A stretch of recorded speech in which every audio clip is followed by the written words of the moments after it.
بسم اللہ الرحمن الرحیم۔ آج ہم غسل کا طریقہ بتائیں گے۔ دین اسلام کے ماننے والوں کے لیے ضروری ہے کہ وہ پاک صاف رہیں۔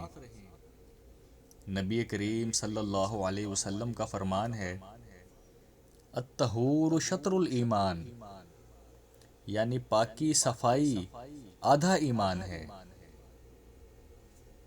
دین اسلام ہمیں پاکیزگی حاصل کرنے کے لیے مکمل رہنمائی کرتا ہے، جو کہ قرآن مجید اور صحیح احادیث میں محفوظ ہے۔ تو غسل کے بارے میں دیکھتے ہیں کہ ہمارا دین اسلام غسل کے بارے میں ہمیں کیا سکھاتا ہے۔ بعض لوگ شرم کی وجہ سے ایسے مسائل پوچھنے سے کتراتے ہیں جو کہ صحیح نہیں ہے۔ ہمیں علم حاصل کرنے کے لیے ہر قسم کی معلومات کے متعلق پوچھنا ضروری ہے، ورنہ غلطی پر غلطی ہوتی رہے گی اور گناہ لازم ہوگا۔ تو آئیے پہلے معلوم کریں کہ غسل کن کن حالات میں کرنا چاہیے۔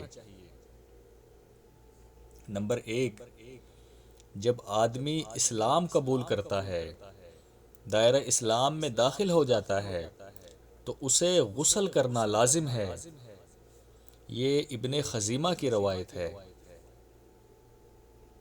اور نمبر 2، جب آدمی بیوی کے ساتھ ہم بستری کرتا ہے تو غسل فرض ہو جاتا ہے۔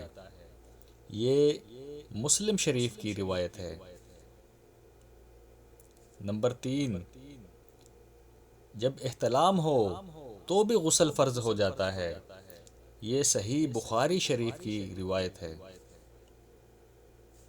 نمبر 4، جمعہ کے دن ہر بالغ آدمی کو غسل کرنا ضروری ہے۔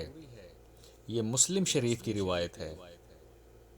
نمبر 5، جو شخص میت کو نہلائے اسے غسل کرنا چاہیے۔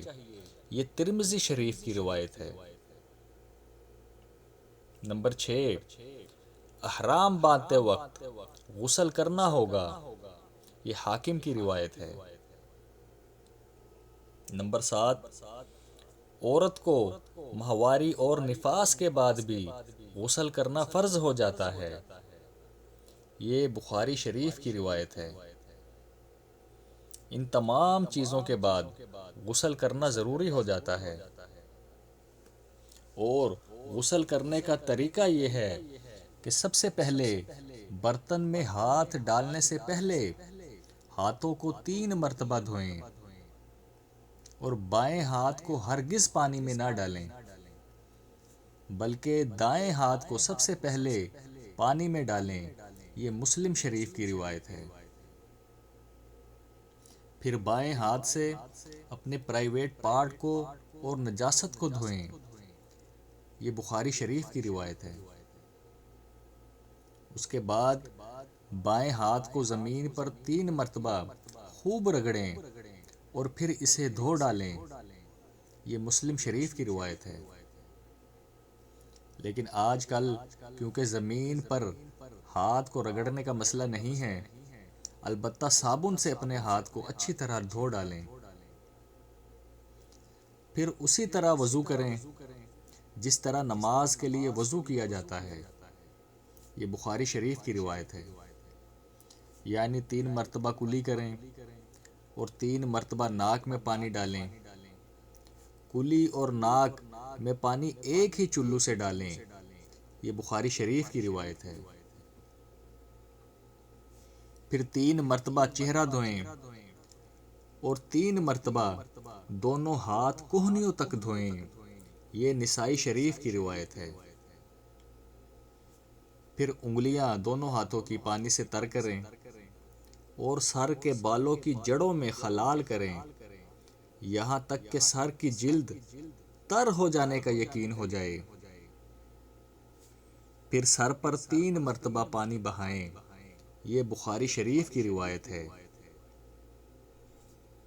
پھر اس کے بعد باقی تمام جسم پر پانی بہائیں۔ پہلے دائیں طرف پانی بہائیں، پھر اس کے بعد بائیں طرف پانی بہائیں۔ یہ بخاری شریف کی روایت ہے۔